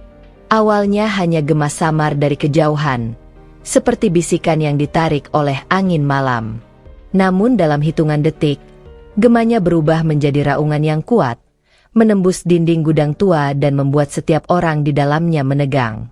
Lampu biru merah memantul dari sela pintu yang setengah terbuka, menari liar di atas lantai berdebu. Angin malam yang berdesir membawa serta aroma basah hujan, seolah alam pun ingin menyaksikan penghakiman yang akhirnya tiba. Ani, yang sejak tadi ditahan oleh 2 penjaga, berhenti meronta. Untuk pertama kalinya sejak ia memasuki gudang itu, ada ketakutan nyata terpancar dari matanya. Bukan kemarahan, bukan kemunafikan kejam yang ia tunjukkan selama ini, tetapi ketakutan murni. Ketakutan seseorang yang tahu seluruh topengnya telah direnggut paksa. Tidak, bisiknya lemah. Tidak mungkin, mereka tidak boleh menangkapku. Lutfi berdiri beberapa langkah dari sana. Napasnya masih terputus-putus akibat kejadian sebelumnya. Wajahnya masih basah oleh air mata. Namun sorot matanya berubah. Tidak lagi kosong, tidak lagi bingung. Ada keberanian baru di sana. Keberanian lahir dari kebenaran. Tasya menyentuh lengan Lutfi sebentar, memastikan ia baik-baik saja. Ingat, kata Tasya pelan, apapun yang terjadi setelah ini, kamu sudah melakukan hal paling sulit. Lutfi menatap Tasya. Ada ucapan terima kasih dalam pandangannya, meski bibirnya tidak mengucapkannya. Suara pintu gudang didorong keras dari luar. Brah! Beberapa polisi berseragam lengkap masuk dengan sigap. Senjata ditodongkan, sorot mata mereka penuh kewaspadaan. Semua diam. Tangan di tempat yang terlihat. Dua penjaga Tasya mengangkat tangan, menunjukkan mereka tidak melawan. Tasya mengangkat kedua lengannya perlahan. Lutfi mengikuti gerakan itu, meski tubuhnya lemah. Komandan polisi melangkah masuk, menilai situasi dengan cepat. Cahaya senter menyapu wajah Ani, dan di detik itu, ekspresi sang sosialita berubah total, dari marah dan berkuasa menjadi ketakutan dan terpojok. Komandan itu berbicara tegas. "Nyonya Ani Hartanto." Ani menggigiti bibirnya. Suara keluar patah-patah. Ini jebakan. Kalian tidak tahu apa yang kalian lakukan. Aku." "Nyonya Ani Hartanto," ulang komandan dengan dingin, "Anda ditangkap atas dugaan pembunuhan berencana terhadap putra kandung Anda sendiri, Doni Hartanto, serta percobaan pembunuhan terhadap menantu Anda, Lutfi Rahmah." Ani terkejut seolah ditampar. "Apa? Tidak, itu bohong." Ia menoleh ke Lutfi dengan tatapan memohon sekaligus penuh kebencian. "Itu bukan aku. Lutfi menjebakku. Dia ingin harta. Dia ingin perusahaan. Dia ingin semuanya." Namun suara Ani tenggelam oleh bunyi klik dari borgol yang dipasang paksa di kedua pergelangannya. Ani menjerit, "Lepaskan aku. Aku Ibu Doni. Kalian tidak punya hak atas aku. Aku." Komandan menghela napas. "Semua bukti sudah ada, Bu. Percakapan Anda, perintah Anda, rekaman CCTV sabotase mobil, serta kesaksian lengkap dari sopir Anda." Ani membesar matanya, menoleh ke Anggoro yang duduk di lantai sambil terisak. "Kamu, Anggoro." Pak Anggoro gemetar, tidak berani melihat mata Ani. "Maafkan saya, Bu. Saya tidak sanggup lagi berbohong." Ani menjerit seperti orang kehilangan kendali, sebuah jeritan penuh kehancuran. "Pengkhianat. Kau akan menyesal. Kau dan keluargamu. Aku sumpahi kalian semua." Polisi menyeretnya keluar sebelum Ani melukai diri sendiri atau orang lain. Suaranya terdengar memantul-mantul dari luar, semakin menipis ketika jaraknya menjauh ke arah mobil patroli. Lutfi terdiam mematung. Napasnya masih berat. Lututnya goyah seolah tubuhnya baru menyadari apa yang telah terjadi. Tasya memegang bahunya. "Vi, kamu sudah sangat kuat." Lutfi menelan ludah sulit. Saya tidak menyangka dia bisa mengakui semua itu dari mulutnya sendiri. Tasya mengangguk. Keangkuhan kadang membuka pintu pengakuan. Ani terlalu percaya bahwa dia tidak bisa disentuh. Sementara itu, polisi lainnya mendekati Pak Anggoro. "Pak, Anda harus ikut kami. Anda akan dimintai keterangan lengkap." Anggoro mengangguk lemah. Saya siap, Pak. Saya sudah menunggu hari ini selama setahun." Polisi menuntunnya dengan lebih lembut daripada saat mereka menangkap Ani. Seseorang yang telah menyerahkan diri dengan penyesalan mendalam tidak diperlakukan seperti monster, meski ia telah melakukan kesalahan fatal. Sebelum keluar, Anggoro berhenti dan menatap Lutfi. "Bu Lutfi." Suaranya serak. "Saya tahu apapun yang saya katakan tidak akan mengembalikan Doni, tapi saya benar-benar minta maaf." Lutfi menatapnya. Air mata kembali mengalir.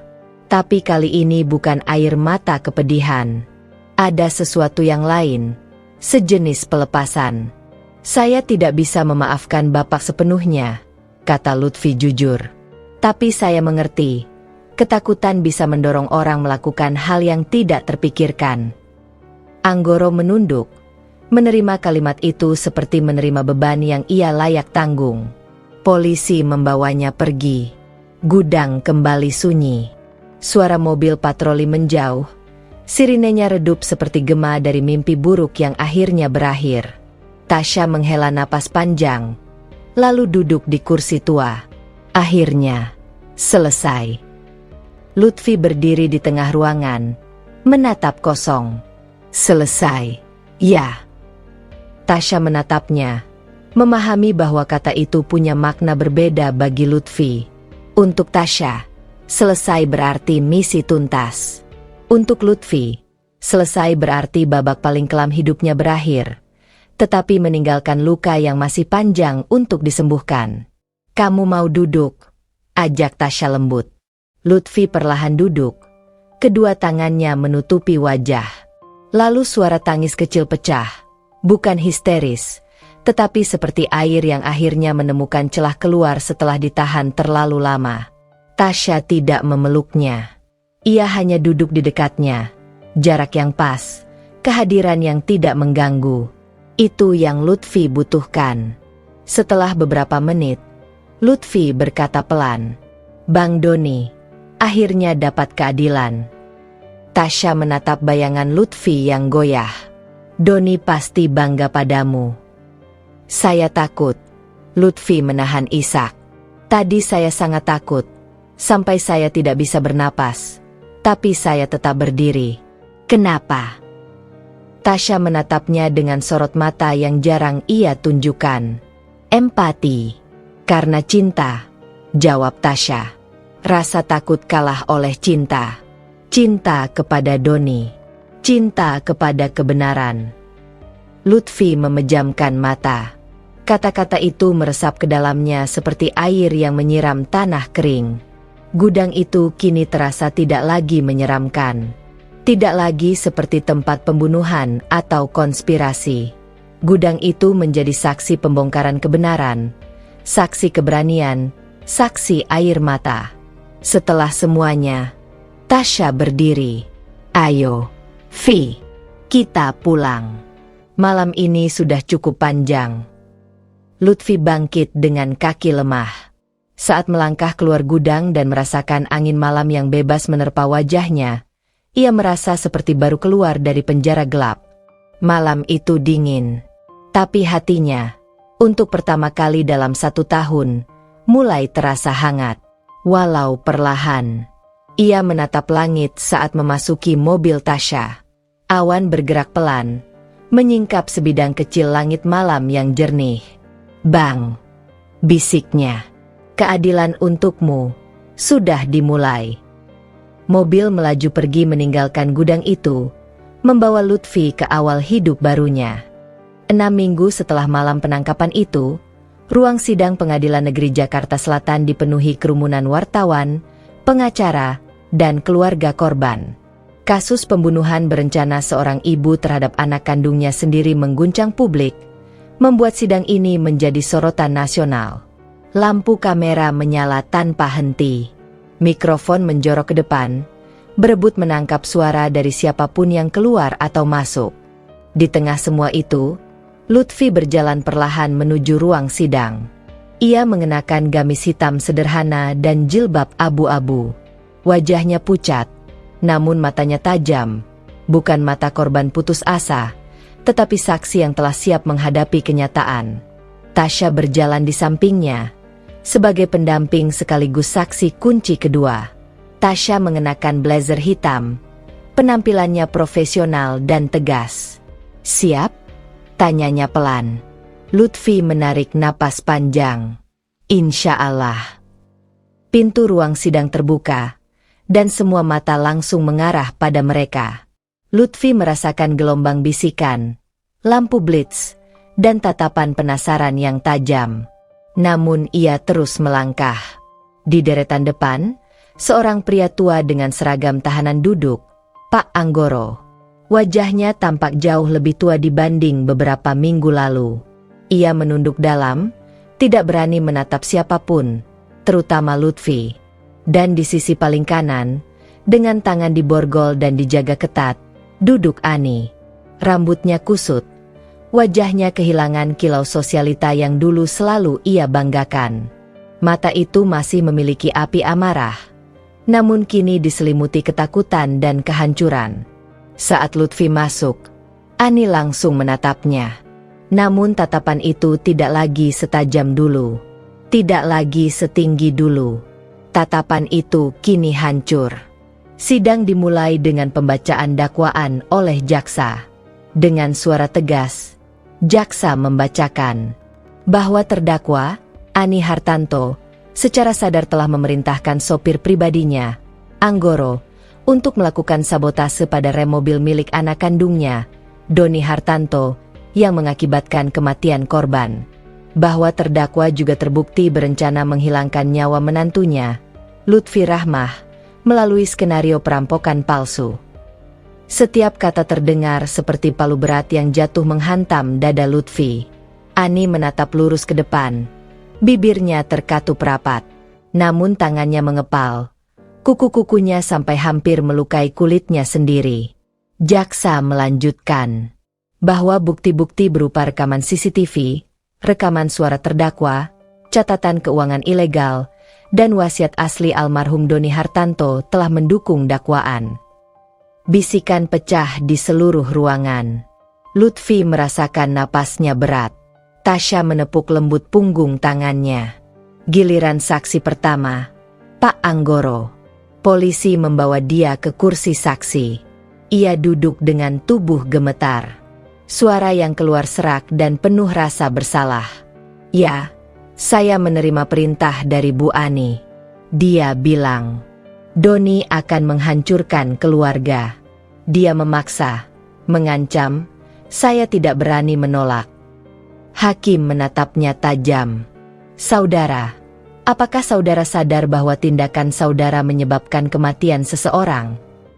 Air mata Anggoro jatuh. Saya sadar, Yang Mulia. Saya menyesal.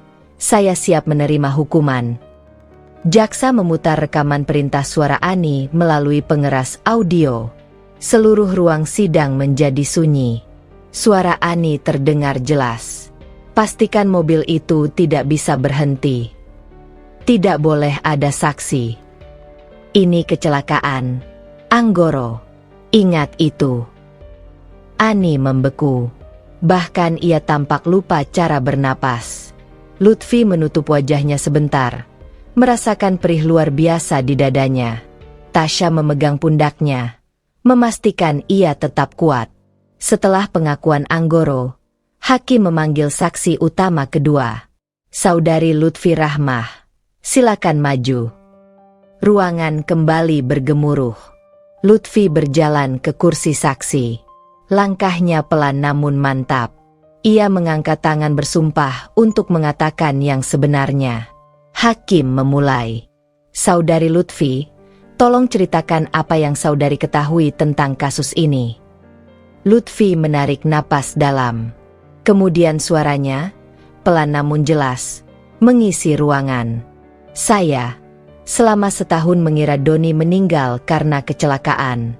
Saya berduka setiap hari, memaksa diri percaya bahwa semuanya sudah takdir. Suaranya mulai bergetar. Sampai saya menemukan ponsel Ibu Ani tertinggal di rumah saya. Seisi ruangan menahan napas. Saya membaca pesan-pesan yang mencurigakan. Saya menemukan bukti transfer. Kemudian saya bertemu dengan Tasya dan menemukan flash drive CCTV yang menunjukkan sabotase. Tasya memperhatikan Lutfi dengan bangga. Yang paling menghancurkan hati saya adalah video Doni, lanjut Lutfi. Dia sudah tahu bahwa ada orang yang ingin membunuhnya. Dia takut, bukan untuk dirinya sendiri, tapi untuk saya. Beberapa orang mengusap mata. Saya tidak pernah menyangka seorang ibu. Lutfi berhenti sebentar. Suaranya pecah. Bisa membunuh anak kandungnya. Ani spontan bangkit. Dia bohong. Lutfi hanya ingin uang. Dia ingin perusahaan. Diam. Hakim mengetuk palu. Terdakwa tidak boleh bicara tanpa izin. Ani meronta. Saya Ibu Doni. Saya. Palu kembali diketuk keras. Diam, atau saya keluarkan Anda dari ruang sidang. Ani terpaksa duduk. Matanya menatap Lutfi penuh kebencian. Namun suara Lutfi tak gentar. Saya tidak ingin harta apapun, katanya mantap. Saya hanya ingin kebenaran. Satu kalimat itu mengguncang ruangan. Setelah kesaksian Lutfi, giliran Tasya. Ia menyampaikan bukti-bukti digital, komunikasi Ani, dan hasil cloning ponsel. Dengan tenang, ia menjelaskan segala alur konspirasi. Ani hanya bisa menatap kosong, sesekali menggigit bibir hingga berdarah. Proses sidang berlangsung hampir 4 jam. Akhirnya, hakim berdiri untuk membacakan putusan. Setiap detik terasa seperti beban bertahun-tahun yang menunggu runtuh bersamaan. Setelah mempertimbangkan seluruh bukti, rekaman CCTV, suara terdakwa, bukti digital, pengakuan saksi Anggoro, serta kesaksian para saksi lainnya, ruangan menahan napas. Pengadilan memutuskan bahwa terdakwa, Ani Hartanto, dinyatakan bersalah melakukan pembunuhan berencana terhadap putra kandungnya, Doni Hartanto. Ani memejamkan mata. Lutfi memegang dada. Dan percobaan pembunuhan terhadap Lutfi Rahmah. Hakim mengangkat palu. Dengan ini, terdakwa dijatuhi hukuman penjara seumur hidup. Palu mengetuk. Ani menjerit. Jeritan panjang, memekakan telinga, penuh keputusasaan, rasa tidak terima, dan kehancuran. Tidak, tidak. Kalian tidak boleh. Kalian tidak boleh. Ia meronta, memaki, menangis, semua dalam satu waktu. Polisi langsung menahannya dan menggiringnya keluar dari ruang sidang. Jeritannya perlahan memudar seiring pintu ditutup. Semua orang terdiam. Setelah itu, putusan lain dibacakan. Terdakwa kedua, Anggoro, dijatuhi hukuman 15 tahun penjara dengan status sebagai saksi mahkota. Anggoro menangis. Namun tangisnya berbeda. Tangis seseorang yang akhirnya terbebas dari beban dosa bertahun-tahun. Ketika sidang ditutup, Lutfi menatap kursi kosong yang baru saja ditinggalkan Ani. Tidak ada kemenangan dalam tatapannya. Tidak ada kebahagiaan. Hanya kelegaan pahit. Tasya menyentuh lengannya. Akhirnya selesai. Vi. Lutfi mengangguk perlahan. Iya, selesai. Tapi hati saya masih berproses. Tasya tersenyum tipis. Sembuhkan pelan-pelan. Kamu sudah melewati badai. Saat mereka berjalan keluar ruang sidang dan menghadapi sorotan kamera lagi, Lutfi merasakan sesuatu berubah di dalam dirinya. Bukan lagi perempuan rapuh yang kehilangan suaminya, melainkan perempuan yang menegakkan keadilan untuk suami yang ia cintai. Dan itu tidak ternilai. Hari itu langit Jakarta berwarna abu-abu lembut, seperti kain sutra tipis yang menutupi matahari. Tidak terlalu terang, tidak terlalu gelap, hanya cukup untuk memberi suasana tenang bagi seseorang yang ingin menyelesaikan bab akhir dari perjalanan panjangnya. Lutfi berdiri di depan gedung notaris sambil merapikan jilbabnya. Angin sepal-sepal menggoyangkan ujung gamisnya. Hari ini, ia bukan lagi saksi dalam kasus pembunuhan, bukan lagi perempuan yang lari dari ancaman, bukan lagi wanita yang terperangkap dalam ketakutan masa lalu. Hari ini, ia datang sebagai istri sah Doni yang akan menerima pengesahan surat wasiat suaminya. Hari ini adalah babak baru. Tasya berdiri di sampingnya, memandang gedung itu sambil menyilangkan tangan. Siap. Lutfi menghembuskan napas pelan. Insya Allah. Mereka melangkah masuk. Ruang kantor notaris itu hangat dan dipenuhi wangi kayu manis dari pengharum ruangan. Seorang pria paruh baya, Notaris Herman, menyambut mereka dengan ramah. Bu Lutfi, selamat datang. Suaranya lembut. Kami sudah siapkan semua berkas. Tinggal tanda tangan, dan surat wasiat Doni akan resmi berlaku. Lutfi mengangguk. Matanya sedikit berkaca-kaca hanya mendengar nama itu. Doni. Tasya duduk di sampingnya sebagai saksi pendamping. Herman membuka map coklat tebal di hadapannya.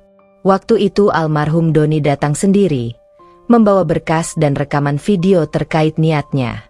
Saya ingat ia tampak terburu-buru, tapi juga tegas. Dan saya ingat satu kalimat yang dia ulangi 2 kali sebelum pergi. Notaris itu berhenti sejenak, lalu mengulang kata-kata Doni. Ini untuk istri saya. Dia lebih kuat dari yang dia sadari. Lutfi menahan napas. Rasanya seperti seseorang menyapu jantungnya dengan tangan lembut. Notaris menyerahkan berkas terakhir. Dengan ini Bu Lutfi menjadi pemilik sah 70% saham perusahaan Hartanto Group. Selebihnya sesuai ketentuan pewarisan. Lutfi memandang kertas itu. Lembar yang selama ini ingin dirampas dari tangannya. Lembar yang membuat Ani membenci, mengancam, dan membunuh. Lembar yang menjadi simbol bukan hanya harta, tapi kepercayaan Doni atas dirinya. Tangan Lutfi bergetar ketika ia mengambil pena. Namun kali ini bukan getaran takut, melainkan getaran keyakinan. Ia menandatangani dokumen itu dengan perlahan, tapi mantap. Ketika tanda tangan terakhir terukir, Notaris Herman berkata, "Selamat, Bu Lutfi.